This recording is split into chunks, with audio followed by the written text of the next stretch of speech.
going to need to go get your little pink packet and look at where we're going to be talking about ACE inhibitors. So here's our deal.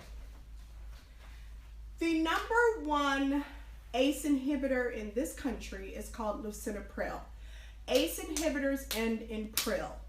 Beta blockers end in OLOL. You know that. That's kindergarten. Let's graduate, shall we?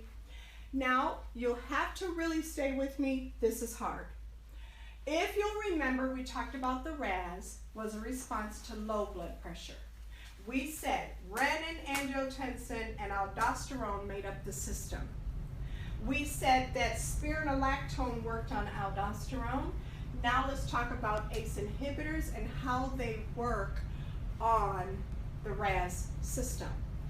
First of all, you better remember this little part of the drug because it's the ACE that you got to remember. You can't just go around saying ACE inhibitors and not realize that it stands for angiotensin converting enzyme inhibitor.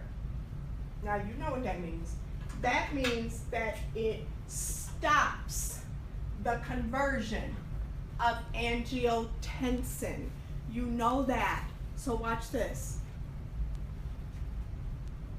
In number 2, angiotensin was converted to, angiotensin 1 was converted to angiotensin 2.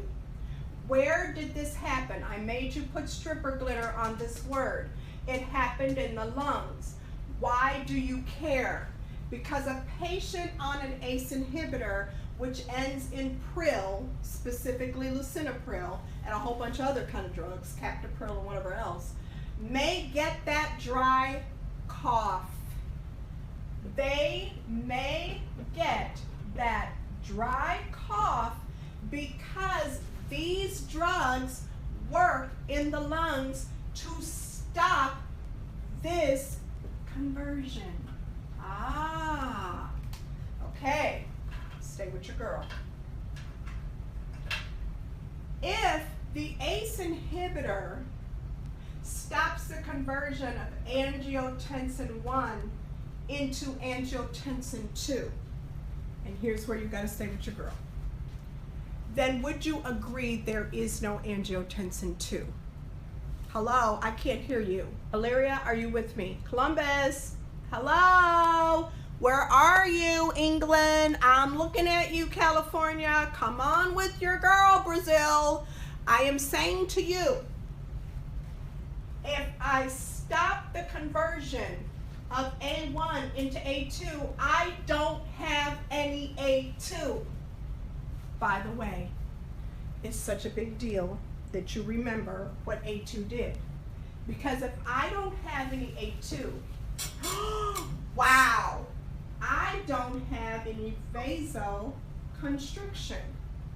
So if I don't have any vasoconstriction, the opposite would be vasodilation, which means my blood pressure will drop. Who takes an ACE inhibitor? High blood pressure patients, patients who are hypertensive, or patients who have renal failure. So if I don't have angiotensin 2, then I don't have any vasoconstriction, I don't have any high blood pressure, instead I now have low blood pressure. Okay, stay with me, I ain't nowhere near done.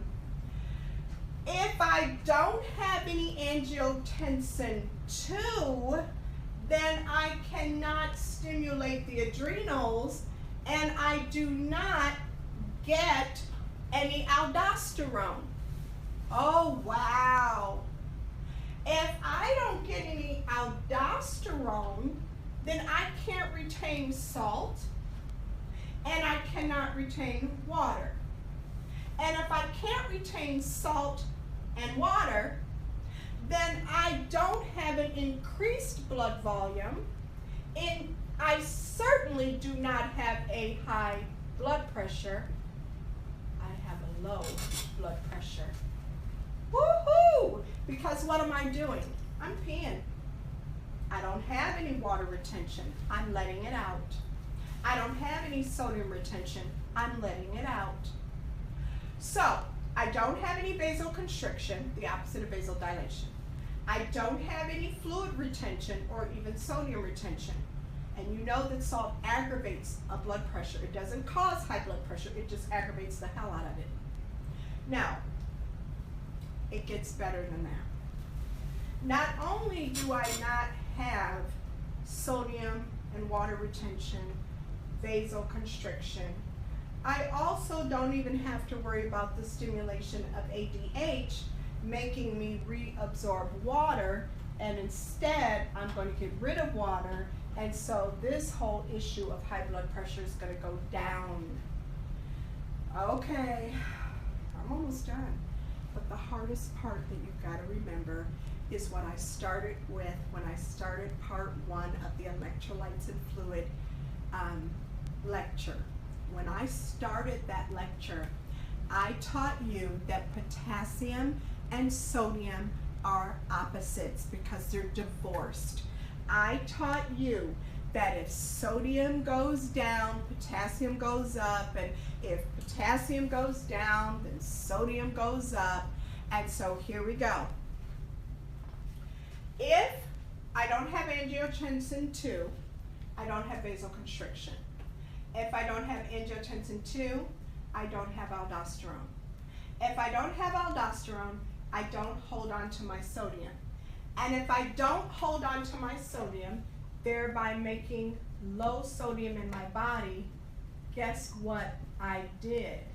I may retain the K. Oh Lord, watch this.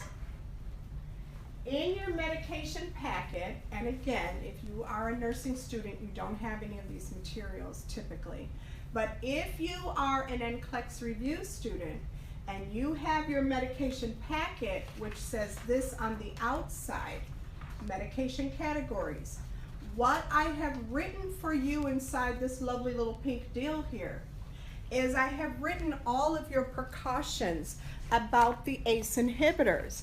I wrote, for example, that they end in prill, that they dilate the blood vessels, that they decrease the blood volume through the RAS syndrome by blocking the conversion of angio 1 to angio 2 and aldosterone. I put that the #1 side effect is an annoying cough. There it is. I put that you have to watch your potassium level. There is the lisinopril, the #1 ACE inhibitor in the country.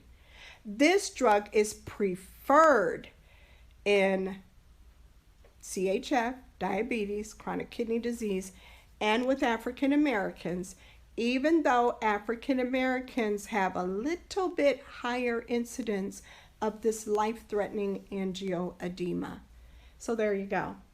Now, I don't know about you, but I'm done. Like, I'm tired of your behind. I'm going to get me some dinner. I'm going to see what my family looks like because I ain't seen them. You need to go study, do some New World questions, some NCLEX 4000 questions, something, and get your life together. Peace out.